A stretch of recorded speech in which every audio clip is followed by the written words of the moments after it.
Time has always been a noun linked to ambiguity and inquiries about what it is and what it is to be. In the field of semantics, if you want to replace it with an alternative word, it is always a deep mystery. In this world, time does not stop or delay, but rather moves and follows night and day, month and years, until the clock strikes its time and the day of resurrection draws near. On the great day, which is the time when people rise to the Lord of the worlds, among the names of that promised day is the hour. While writing those words, time passed in silence.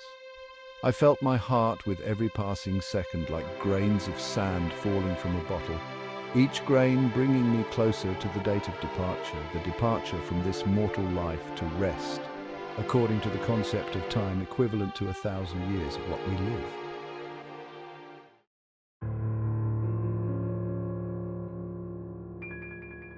What is the story of deleting the date in the medieval and first centuries? What are the most famous months of the Nasi? Rather, what is the truth about the Lost Millennium and turning days into years in a documentary that will reveal a buried aspect of ancient early history in which we present a calendar known to the First Era? For humans and their manipulation of it, the second and final era to tell you the story of the calendar, the story of the lost years and the reversal of the days. Time is time and time is eternity, and it all goes back to God Almighty. No one can stop it and no one can change it. But there are those who have hidden their truth for a time other than it is known what the date is today.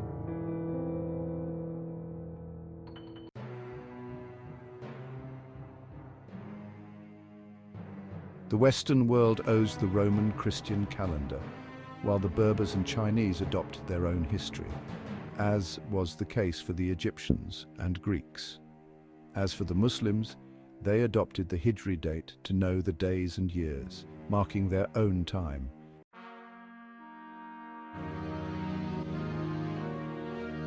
The ancient Egyptians used the solar system in an important calendar. They divided the year into 12 months, each month consisting of 30 days. They added 5 additional days at the end of the year to make it 365 days.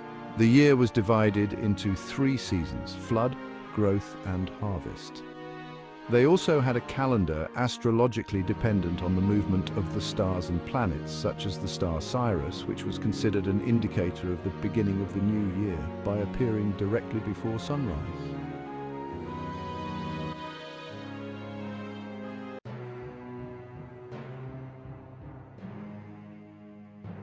As for the Greeks, they developed different systems for measuring time, and that was according to the sciences that were distributed among their cities. Some cities used the lunar months in their calendar, as the month began with the new moon, so it was distinguished. Their Attic calendar, which was used in alternating between full months with 1 day and missing months with 29 days to better simulate the moon's cycle. But what about the history of the lost First Era?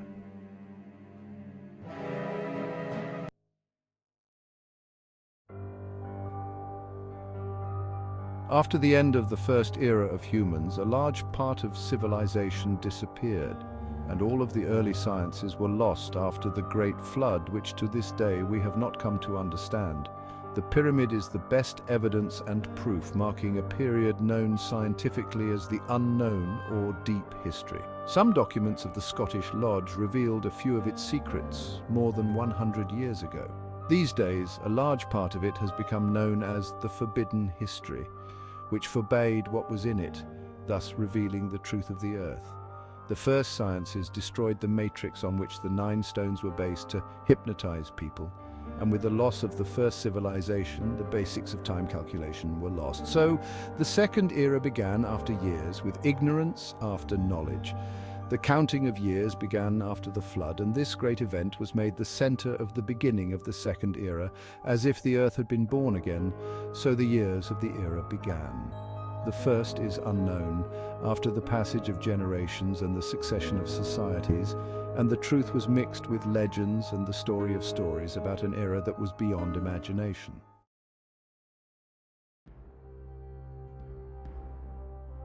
After the birth of the Roman Empire, the legendary founder of Rome, Romulus, established the Roman calendar, which consisted of only 4 months, with a total of 304 days in the year, and their year began in the month of March.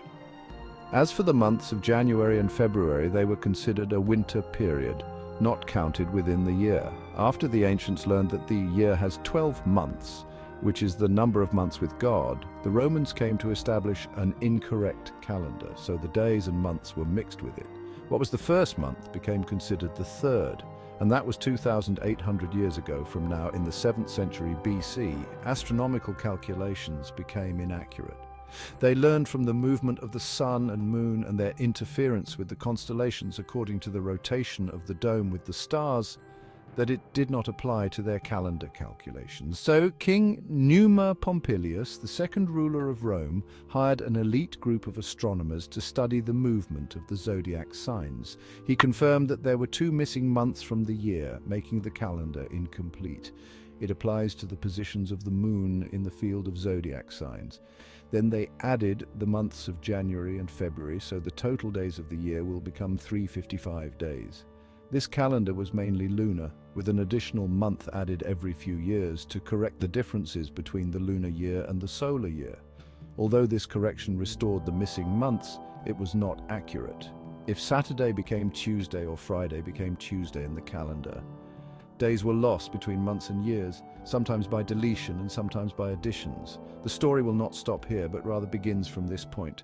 The Roman calendar, despite its flaws, was subject to manipulation by the priests and Caesars. They assigned the names of 31 days at the expense of the other months, and they made the number of years start from the year of the founding of the city of Rome, the capital of the empire, which was the year 753 BC. This manipulation continued for 700 years.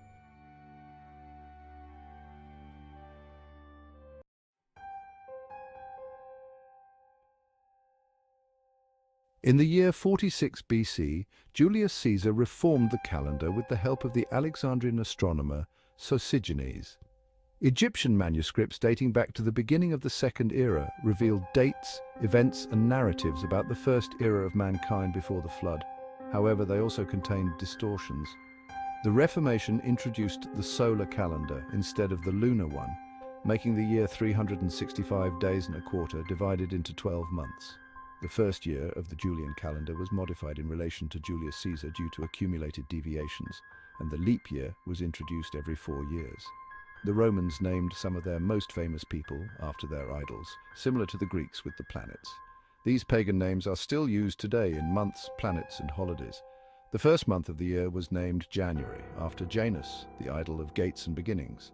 The second month, February, was named after the Latin word februa, meaning purification. Romans celebrated purification rituals in this month, which was also considered the last month of the year in ancient Rome. The third month, March, was named after Mars, the Roman god of war, marking the beginning of the solar year.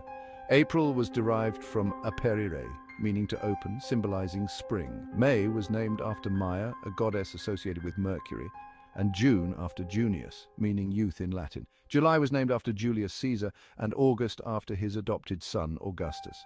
The months of September, October, November, and December were named after the Latin words for 7, 8, 9, and 10, respectively. The calendar was subject to political and personal adjustments. The 7th month became the 8th month, leading to a political dilemma. To ensure August was not shorter than July, a day was added to August at the expense of February. Subsequent months were adjusted to maintain the calendar's structure.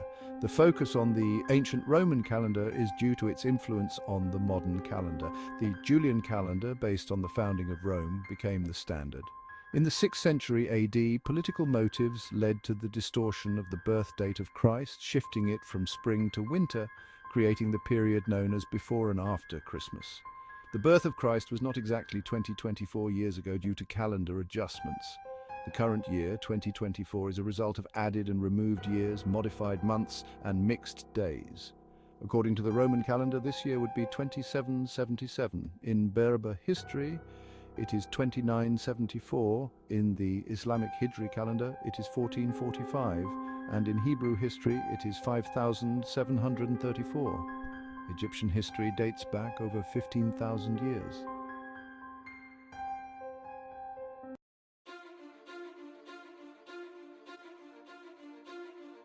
At least after the date of Christ's birth was approved, Pope Gregory III decided to adopt the advice of the astronomer Elisus Lelio, which was to adopt the Julian calendar by calculating the year on the basis of 365 and a quarter days, and to correct the error in the quarter day, 1 day is added every 4 years, so there are 3 simple years around 365, only 1 day in which the month of February has 28 days, and then a 4th leap year of about 366 days in which the month of February has 29 days. However, after the death of the astronomer Elisus, he was succeeded by the astronomer Christopher Clavius, and he adopted this opinion, especially since he was afraid of changing the Passover season, which should be in the spring corresponding to the Nativity of Christ. The Messiah, Jesus, son of Mary, who they distorted and made it fall into the winter. Pope Gregorius issued a decree stipulating the reform of the Julian calendar in 1582, which stated the following 10 days were deleted from the calendar, so people slept on the 4th day of October, only to wake up the next day to the fact that it was the 15th day of October. And this is what historians consider a major event in the calendar. It is only one of dozens of changes and manipulations in history. The Orthodox countries rejected this calendar while it was imposed on the Catholic countries, until the matter settled on it in the 20th century, and all countries accepted it civilly. But the Orthodox religious leaders in the Eastern churches reject this amendment until now.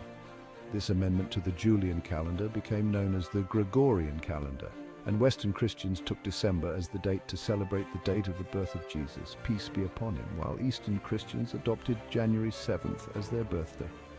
Both dates do not represent the birth of Christ at all, and the Gregorian reform, which is based on Roman history, became officially adopted in the countries of the world until it finally became known as the Gregorian or Western Christian calendar.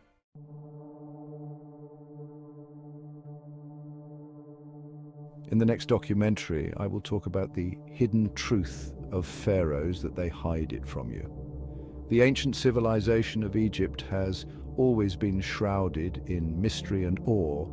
From the towering pyramids to the enigmatic Sphinx, the legacy of the pharaohs has captivated historians and enthusiasts alike for centuries. But what if I told you there are secrets buried deep within the sands of time that have been deliberately concealed from the public eye?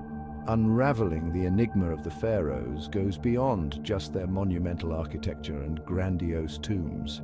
There are tales of forgotten dynasties, hidden chambers, and untold stories that could rewrite our understanding of ancient history. Join me as we delve into the clandestine world of the pharaohs, uncovering the truths that have been kept from us.